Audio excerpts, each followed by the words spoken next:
তৌহিদেরি মুর্শিদ আমার মোহাম্মদের নাম বলো, মোহাম্মদের নাম। আল্লাহর নাম জপলে বুঝতে পারি আল্লাহরই কালাম, বলো মোহাম্মদের নাম।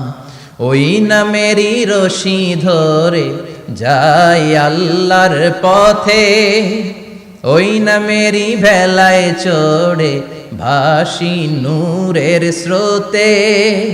ওই নামের বাতি জেলে দেখি আরশের মুকাম, বলো মোহাম্মদের নাম।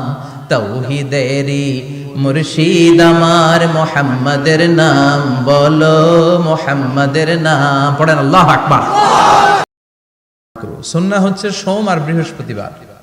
বিষ্ণুনবী সোমবার রোজা রাখতেন। সুইলা আন ইয়াউমিল ইসনাইন, নবীকে জিজ্ঞেস করা হলো, নবী সোমবারে রোজা রাখেন কেন?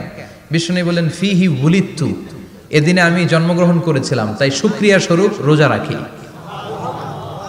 আজকে হচ্ছে ইয়াউমুল খামিস মানে বৃহস্পতিবার, কিন্তু আজকে মাগরিবের পর থেকে, সূর্য ডোবার পর থেকে যে রাতটা শুরু হয়েছে, রাতটা কিসের রাত?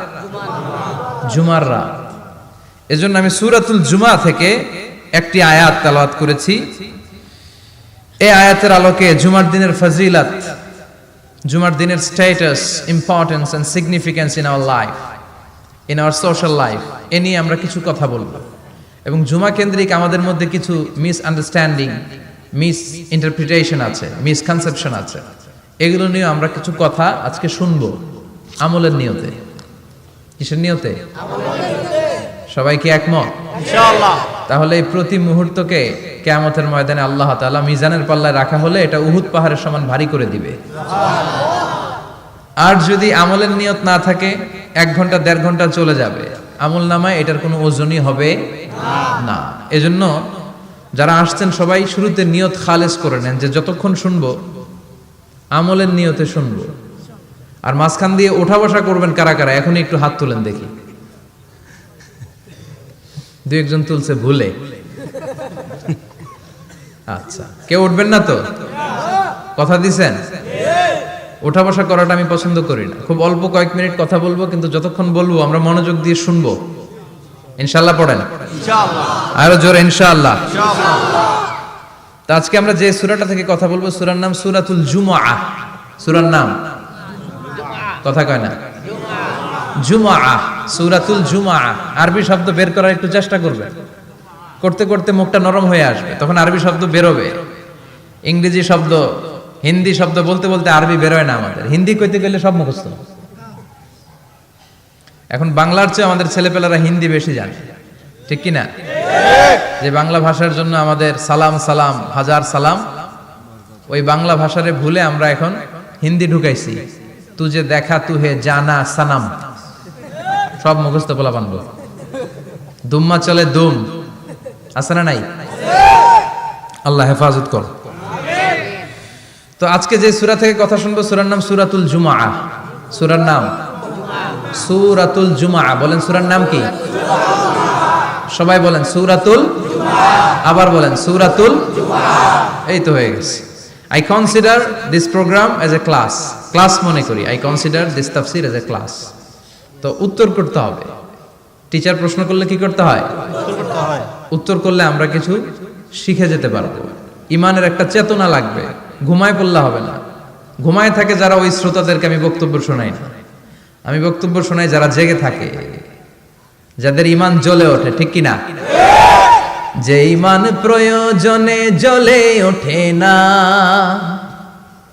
যে ইমান সত্য ন্যায়ের কথা বলে না, যে ইমান প্রয়োজনে জ্বলে ওঠে না, যে ইমান সত্য ন্যায়ের কথা বলে না, যে ইমান বাস্তবে নাই, যে ইমান অন্তরে নাই, মুখে শুধু ফাঁকা বলি, কি করে তারে বলো ইমানে বলি, কি করে তারে বলো ইমানে বলি, কি করে তারে বলো ইমানে বলি, ঠিক কি না?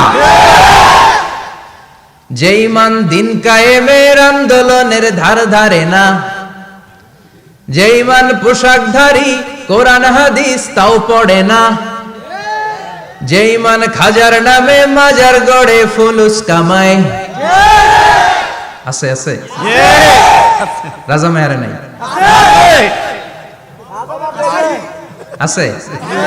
এগুলোর সাথে আমাদের কোনো সম্পর্ক না। কবরে পড়ে থাকা ব্যক্তির কাছে কিছু চাওয়া যাবে না, চাইতে হবে একজনের কাছে, তিনি কে? আল্লাহ।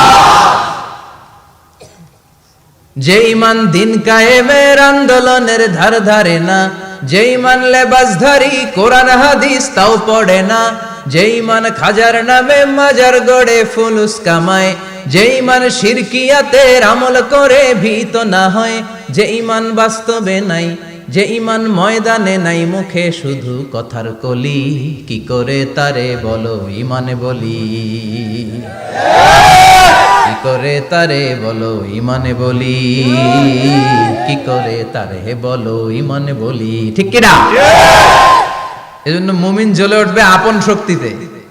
এখন রবির এরা কয় জ্বলে উঠুন আপন শক্তিতে।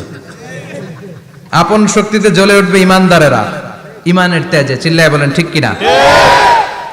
সূরার নাম সবাই বলেন আরো জোরে, সূরাতুল জুমআ। এটা মাদানী সূরা। কি সূরা? মাদানী সূরা। বিশ্বনবীর লাইফের দুইটা ইনিংস, একটা মাক্কি ইনিংস আর একটা মাদানী ইনিংস। মাক্কি ইনিংস 13 বছর। কয় বছর? মাদানী ইনিংস 10 বছর। কয় বছর? মনে থাকবে? এটা বিশ্বনবীর সেকেন্ড ইনিংসে নাজিল হয়েছে। সুবহানাল্লাহ কইবেন না? সুবহানাল্লাহ। মাদানী ইনিংসে নাজিল হয়েছে এই সূরা, মাক্কি ইনিংসে নয়। বিশ্বনবীর মাক্কি জীবন আর মাদানী জীবনের কিছু পার্থক্য আছে। মাক্কি জীবনে বিশ্বনবী খুব নীরব ছিলেন, চুপিসারে তাওহীদের কথা বলতেন। মাক্কি জীবনে বিশ্বনবী সবচেয়ে বেশি ফোকাস দিয়েছেন তাওহীদের প্রতি। কিসের প্রতি? তাওহীদেরই মুর্শিদ আমার মুহাম্মাদের নাম বলো, মুহাম্মাদের নাম, আল্লাহর নাম জপলে বুঝতে পারি আল্লাহরই কালাম বলো, মুহাম্মাদের নাম। ওই নামেরই রশি ধরে যাই আল্লাহর পথে, ওই নামেরই ভেলায় চড়ে ভাসি নূরের স্রোতে, ওই নামের বাতি জেলে দেখি আরশের মুকাম বলো, মুহাম্মাদের নাম। তাওহীদেরই মুর্শিদ আমার মুহাম্মাদের নাম বলো, মুহাম্মাদের নাম। পড়েন আল্লাহু আকবার। মাক্কি ইনিংসের কর্মসূচি ছিল তাওহীদ, ছিল রিসালাত, ছিল আখিরাত। এগুলোর কথা বিশ্বনবী বুঝিয়েছেন। আর মাদানী ইনিংসে বিশ্বনবী সশস্ত্র সংগ্রাম করেছেন। ইসলাম শান্তিপূর্ণ ঠিক আছে, কিন্তু ইসলামের পিঠ যখন দেয়ালে লেগে যায় তখন ইসলামেরও সামনে বাড়ানোর দরকার আছে না নাই? যে ইমান প্রয়োজনে জ্বলে ওঠে না, জ্বলে উঠেছিলেন বিশ্বনবী আপন শক্তিতে, ঠিক কিনা?